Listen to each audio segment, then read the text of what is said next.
आज का हमारा टॉपिक रहेगा भारत छोड़ो आंदोलन। भारत छोड़ो। अब कारण यहीं से देखो, जो भी आंदोलन है कारण उनके जस्ट पीछे से लेने हैं आपको। एक तो पहला पॉइंट, इससे जस्ट पहले क्या हुआ था, क्रिप्स मिशन असफल हो गया था, तो क्रिप्स मिशन की असफलता आप इसमें पॉइंट ले सकते हैं, ठीक है। और विश्व युद्ध जो भी चल रहे होते हैं उनसे क्या होगी जी, कीमतों में वृद्धि हो जाएगी, ठीक है। कीमतों में वृद्धि के साथ ही वस्तुओं में कमी भी होनी शुरू हो जाती है। इसके साथ में जापानी आक्रमण का खतरा है इस समय।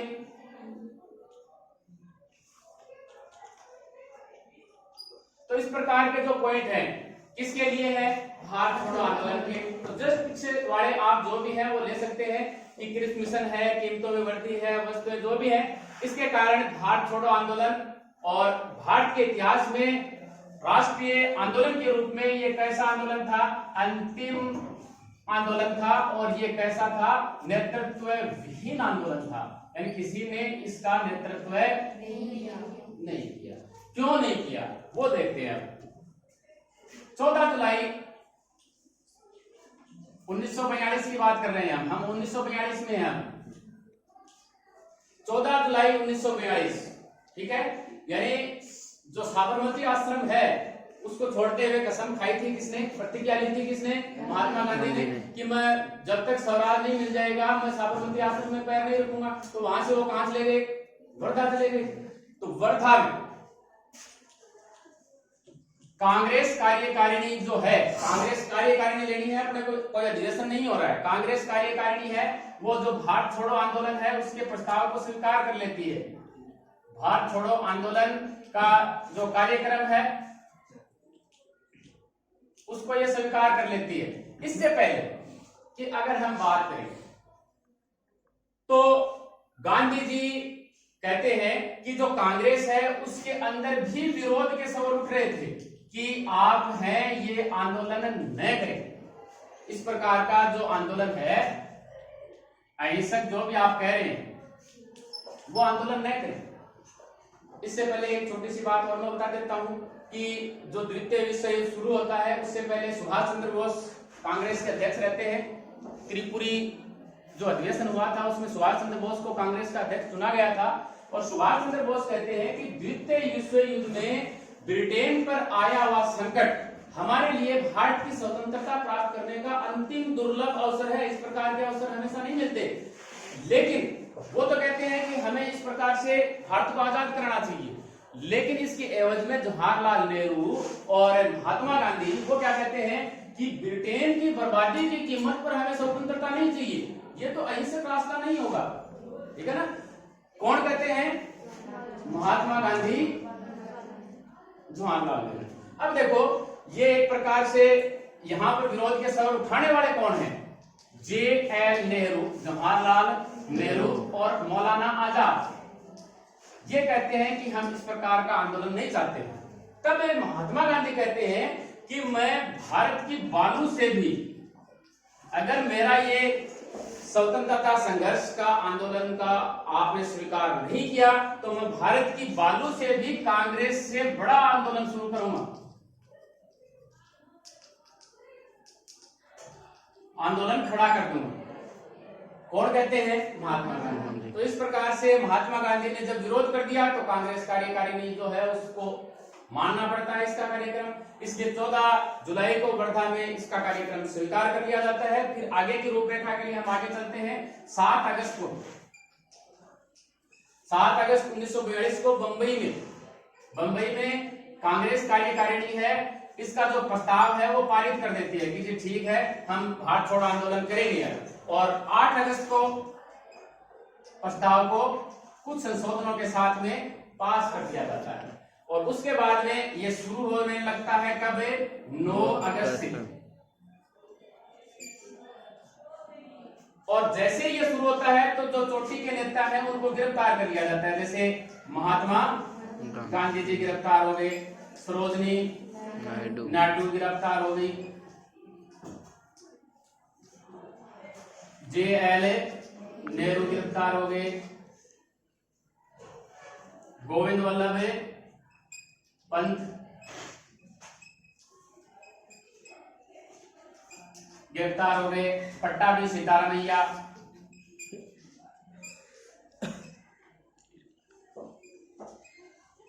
प्रफुल्ल घोष, जेपी कृपलानी,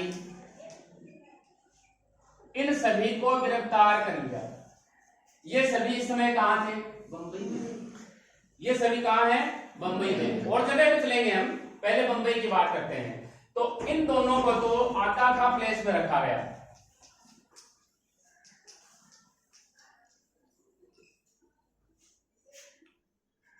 महात्मा गांधी और सरोजिनी नायडू को गिरफ्तार किया गया और आकांक्षा प्लेस में रख दिया गया।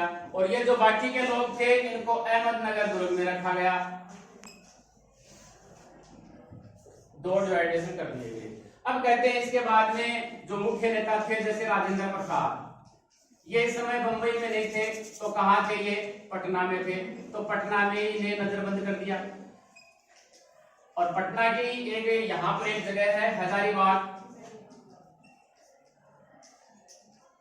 और इस हजारीबाग सेंट्रल जेल में रख दिया गया किसको? जयप्रकाश नारायण को।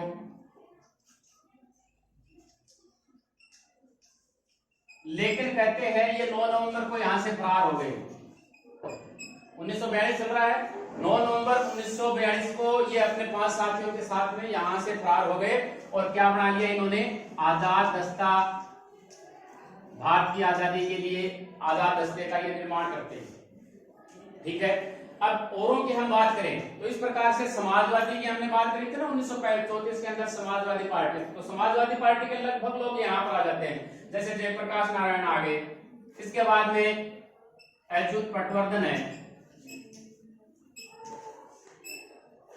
ये सभी भूमिगत हो जाते हैं, यानी नजर नहीं आने हैं। जो समाजवादी अभी हम बात करेंगे ये सभी क्या हो जाएंगे जी? भूमिगत। एक व्यक्ति है सुमति मुरारजी, ये रोज इनको कार्य चेंज करके देता था ताकि जो अंग्रेज है उसको गिरफ्तार नहीं करे। रोज एक नई कार। इसको अच्युत पटवर्धन के लिए। एक है अरुणा आसफ अली,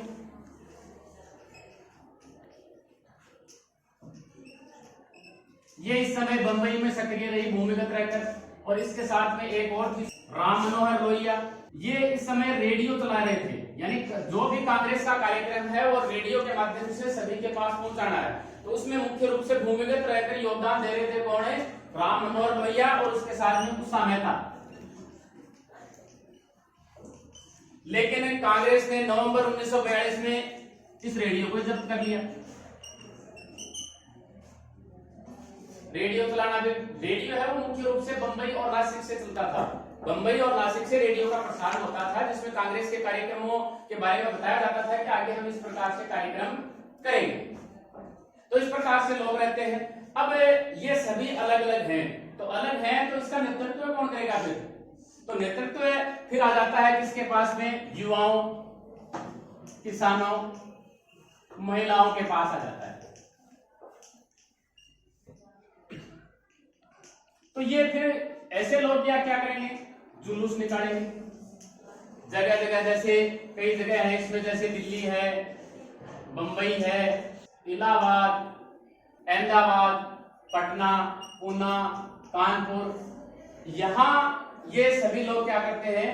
जुलूस निकालते। और जुलूस निकालने के साथ में धरना, प्रदर्शन, बहिष्कार, ये सब कुछ करते हैं। तो अगर इस प्रकार से कोई नेतृत्व करता नहीं है तो आंदोलन कैसा हो जाता है जी?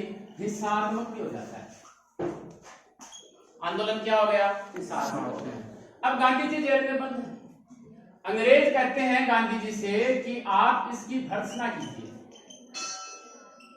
इस आंदोलन की गांधी जी से मांग करते हैं कि आप इस आंदोलन की जो हिंसात्मक हो गया है आप इसकी भर्त्सना कीजिए। तो गांधी जी कहते हैं कि इसके लिए आप उत्तरदायी हैं, मैं इसकी भर्त्सना नहीं करूंगा।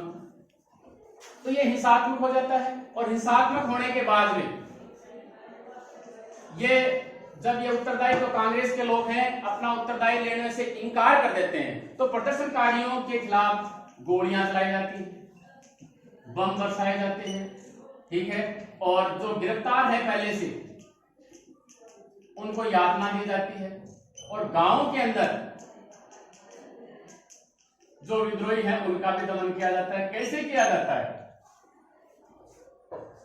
कि गांवों में लोगों के पास अपनी जमीन भी है, मकान भी है, पशु भी है, ये सभी छीन लिए जाते हैं बेचारों से। छीन लिए तो वो कहां जाएंगे? तो इस प्रकार से गांव में ये सब कुछ हो जाता है। कहते हैं कि लगभग 60,000 लोग हैं वो इस समय दिसंबर के अंत तक गिरफ्तार कर लिए गए थे और 10,000 से अधिक लोग इनके अंदर इनका शिकार हो जाते हैं। यानी इनके जो गोलियां हैं, बारूद है, इनका शिकार हो जाते हैं 10,000 से अधिक लोग। लेकिन फिर भी ये लगातार जारी रहता है। जो भी भूमिगत नेता है उनकी सहायता ही की जाती है। लेकिन 22 जून 1941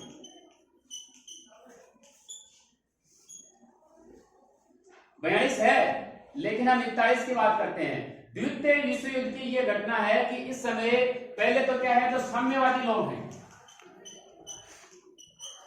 रूस क्या था, एक साम्यवादी देश था। साम्यवादी पहले तो द्वितीय विश्व युद्ध के अंदर अंग्रेजों का विरोध करते हैं, लेकिन जैसे ही जर्मनी आक्रमण कर देता है किसके ऊपर, रूस के ऊपर, तो साम्यवादी भी युद्ध से अपने आप को अलग कर लेते हैं कि हम अब भारत छोड़ो आंदोलन का क्या करते हैं, विरोध करते हैं। इसके साथ में ही कम्युनिस्ट हैं, वो भी इसका विरोध करते हैं।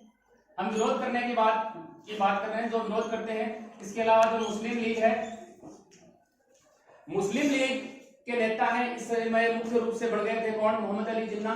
तो मोहम्मद अली जिन्ना कहते हैं कि यहां निरपेक्षता की नीति अपनाते हैं इसके प्रति कि जो मुसलमान हैं वो अपने आप को इससे अलग रखें, मुसलमान असहयोग आंदोलन से अपने को अलग रखें। और जब ये चोटी के नेता गिरफ्तार रहते हैं उसी समय 23 मार्च 1942 को ये क्या मनाते हैं, पाकिस्तान दिवस मनाते हैं।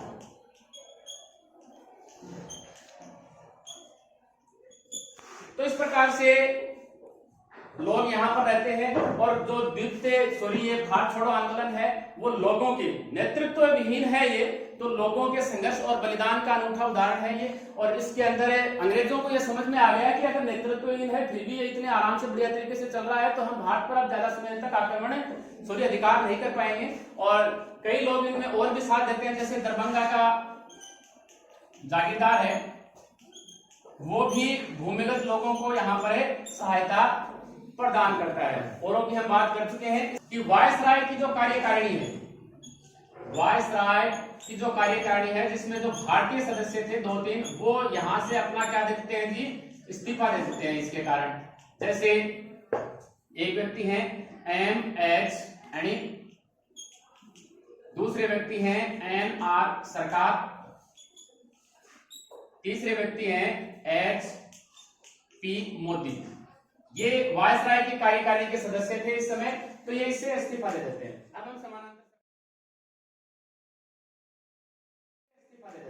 हम समानांतर सरकारों में चलते हैं। सबसे पहली जो समानांतर सरकार है वो चित्तू पांडे के नेतृत्व में कहां बनती है, बलिया के अंदर। और ये जो कलेक्टर हैं, कलेक्टर के जो अधिकार रहते हैं उन कलेक्टर के अधिकारों का अधिग्रहण कर लेती है। और कलेक्टर के अधिकारों का जैसे ही अधिग्रहण हो जाता है तो जो भी कैदी थे उनको ये रिहा कर देते हैं। दूसरी की हम बात करते हैं तो बंगाल के मिदनापुर में तामलुक नामक स्थान पर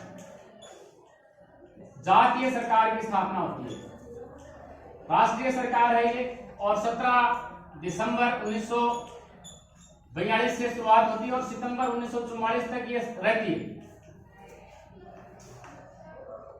और इसके समय आपसी समझौतों के लिए अदालतों की स्थापना होती है, स्कूलों को भी अनुदान दिया जाता है, इस प्रकार के कई कार्यक्रम चलते हैं। तो ये जातीय सरकार इस समय कहां बनती है, बंगाल के मिदनापुर में तामलुक नामक स्थान पर। और अंतिम की हम बात करते हैं वो है सतारा में, ये सबसे ज्यादा समय तक चलती है, दीर्घजीवी है ये, 1945 ईस्वी तक ये सरकार चलती है। तो 3 प्रकार के पॉइंट हो जाते हैं यहाँ पर। ये पहली है, ये जातीय सरकार है, ये सबसे ज्यादा चलने वाली है। और इसके जो मुख्य नेता थे ये थे वाईपी पाटिल और नाना चौहान, तो ये इसके मुख्य नेतृत्व करता रहते हैं। इस प्रकार यहाँ पर समानांतर सरकारों की स्थापना भी हो जाती है। अब भारत छोड़ो आंदोलन इस प्रकार से अपनी गति से लगातार चलता रहता है। और गांधी जी फिर इसके विरुद्ध 10 फरवरी 1943 को ये उपवास रख लेते हैं।